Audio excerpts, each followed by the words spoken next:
Yes, hello. Part 2, realizable assets document checklist. Here I just want to cover some of the points in the document checklist which I've highlighted in green, essentially starting with the land registry entries. It's worth saying a little bit about the land registry entries, especially if you are considering transferring or selling a property as part of your divorce settlement. Please use the link to the government website that I've shown here to help you. It costs £7 to download a copy of the title register for each property, and you simply need to complete the deeds request form on the website, form OC2. If you like, the title register is like the DNA of a property, telling you things such as who owns the property, make sure that it doesn't hold any surprises. It also should show you the mortgages and legal charges on the property, any notices and restrictions which might indicate that someone else has a financial interest in the property, hopefully which you're aware of. It also might show restrictive covenants setting out any limitations about what you can do with the property or rights of way and so on.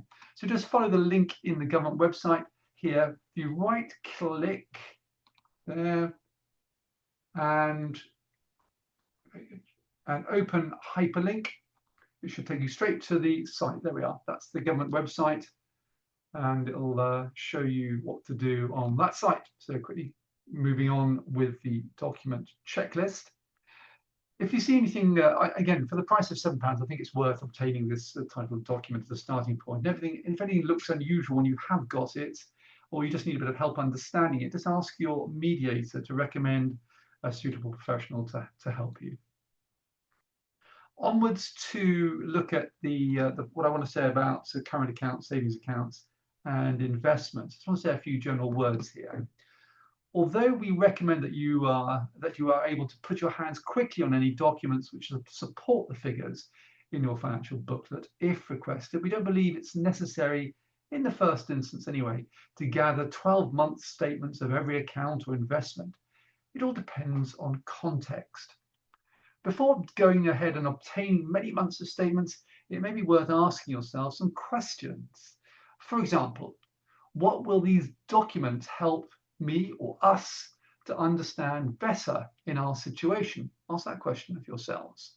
Number 2, how would this better understanding help us to make progress and in particular resolve any factual issues that may exist or which may arise? Are these issues, factual issues, relevant to what we're trying to achieve? And if so, how? To what extent? And number 4, is the effort and the cost involved in providing this information and documents proportionate to these issues? You know, I write much more about this in the financial disclosure obligations part of the divorce manual, full and frank financial disclosure. So please have a read of that chapter.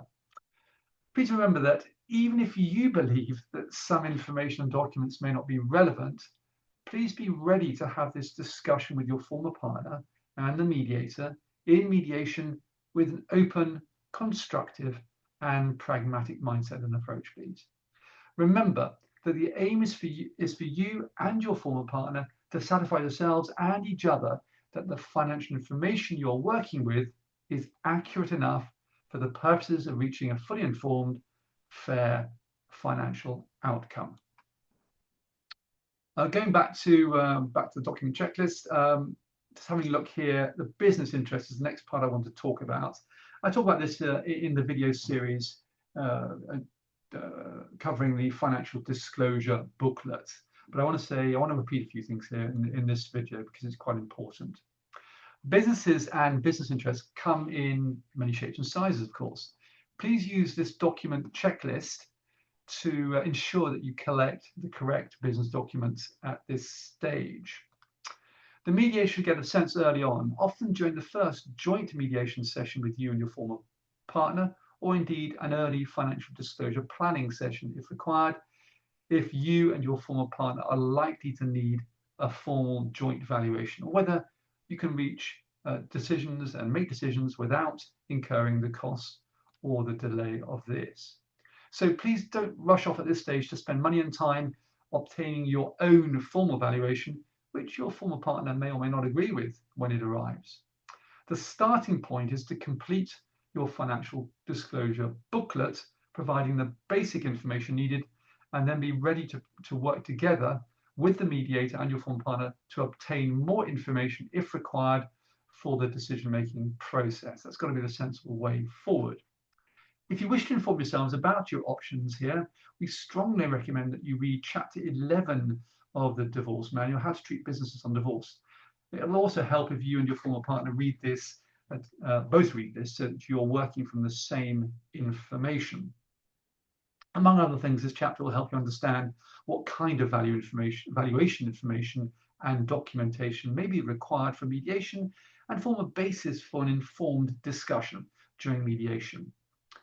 Again, in order to keep things carefully managed, it can often be helpful and supportive for you both to work with one of the financial neutrals from our panel, our experts panel, to help you address these questions together in and outside mediation, ensuring the whole process is contained and as constructive as possible.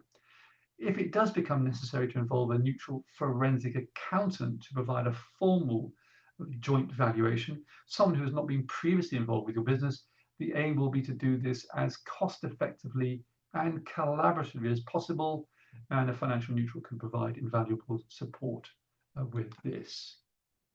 Well, that's all I really want to say in relation to this part 2 realizable assets section of the document checklist.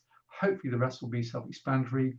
On to the next video dealing with liabilities part 3. So thanks for watching so far. Bye for now.